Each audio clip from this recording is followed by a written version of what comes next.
देव तथा दानव। एक राजा था, उसका मंत्री बहुत बुद्धिमान था। एक बार राजा ने अपने मंत्री से प्रश्न किया, मंत्री जी, भेड़ों और कुत्तों की पैदा होने की दर में तो कुत्ते भेड़ों से भी बहुत आगे हैं, लेकिन भेड़ों के झुंड देखने में आते हैं और कुत्ते कहीं कहीं एक आध ही नजर आते हैं। इसका क्या कारण हो सकता है? तो मंत्री बोला, महाराज, इस प्रश्न का उत्तर आपको कल सुबह मिल जाएगा। राजा के सामने उसी दिन शाम को मंत्री ने एक कोठे में 20 कुत्ते बंद करवा दिए और उनके बीच रोटियों से भरी एक टोकरी भी रखवा दी। दूसरे कोठे में 20 भेड़ें बंद करवा दी और चारे की एक टोकरी उनके बीच में रखवा दी। दोनों कोठों को बाहर से बंद करवाकर दोनों भी लौट गए। सुबह होने पर मंत्री राजा को साथ लेकर वहां गया। उसने पहले कुत्तों वाला कोठा खुलवाया।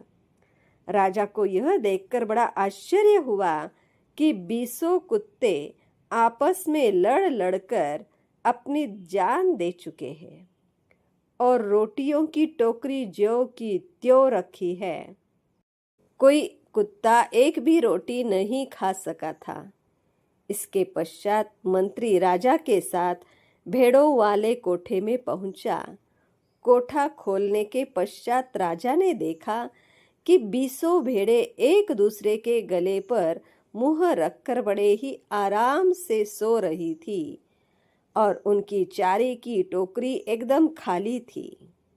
मंत्री राजा से बोला, महाराज, कुत्ते एक भी रोटी नहीं खा सके तथा आपस में लड़ लड़कर मर गए और उधर भेड़ों ने बड़े ही प्रेम से मिलकर चारा भी खाया और एक दूसरे के गले लगकर सो गए। यही कारण है कि भेड़ों के वंश में वृद्धि है, समृद्धि है। उधर कुत्ते हैं जो एक दूसरे को सहन नहीं कर सकते। जिस बिरादरी में इतनी घृणा तथा द्वेष होगा, उसकी वृद्धि भला कैसे हो सकती है? राजा मंत्री की बात से पूरी तरह संतुष्ट हो गया। उसे बहुत सा पुरस्कार दिया। वह मान गया था कि आपसी प्रेम तथा भाईचारे से ही वंश वृद्धि होती है। मंत्री ने इस संबंध में राजा को एक कहानी सुनाई कि एक बार ब्रह्मा ने देवता तथा असुरों की एक सभा बुलवाई। सभी देवता और दानव ब्रह्मा के दरबार में उपस्थित हुए। ब्रह्मा ने वैसे तो दोनों ही समुदाय की बड़ी आवभगत की, लेकिन देवताओं के प्रति उनके मन में अधिक श्रद्धा तथा सम्मान था। दानवों ने इस बात को भांप लिया कि ब्रह्मा के मन में देवताओं के प्रति अधिक मान सम्मान है। दिखाने के लिए वो बराबर का बर्ताव कर रहे हैं। दानवों ने राजा से कहा, ब्रह्मा जी, देखिए, आप देवताओं को अधिक महत्व दे रहे हैं। उनके प्रति आपके हृदय में अधिक सम्मान है। अगर ऐसा ही है तो फिर हमें यहाँ क्यों बुलवाया? तो ब्रह्मा ने बहुत समझाया बुझाया, किंतु दानवों का क्रोध कम नहीं हुआ।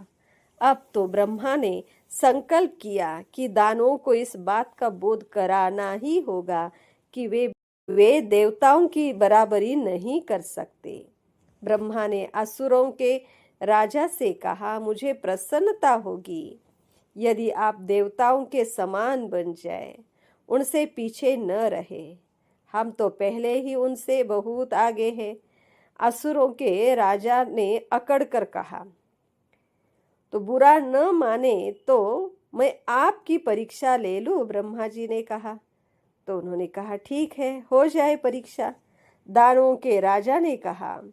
तो रात के भोजन में ब्रह्मा ने देवताओं को और दानवों को सबके हाथों पर अंगुलियों तक डंडे बंधवा दिए, जिससे दोनों हाथ मुड़ न सके।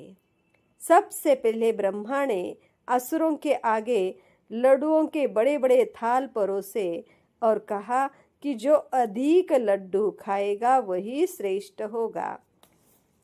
दानों ने लड्डू उठा तो लिए, किंतु हाथ में डंडे बंधे हुए होने के कारण वे लड्डुओं को अपने मुंह तक नहीं ले जा सके। यह एक विकट समस्या उत्पन्न हो गई। बहुत प्रयास करने के पश्चात भी कोई भी दानव लड्डू खाने में सफल नहीं हो सका। सभी उठ गए। अब देवताओं की बारी आई। उनके हाथ पर भी उसी प्रकार डंडे बांधे गए। उनके हाथ भी मुड़ नहीं सकते थे। पंक्ति में बैठे सभी देवताओं के सम्मुख लड्डू परोसे गए। एक देवता दूसरे देवता को लड्डू खिला रहा था।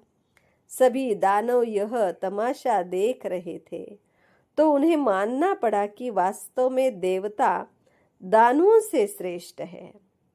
तो राजा को मंत्री की कहानी बहुत पसंद आई और वह मान गया कि वास्तव में एकता द्वारा कुछ भी कार्य किया जा सकता है। इसलिए संगठन को महत्व दें।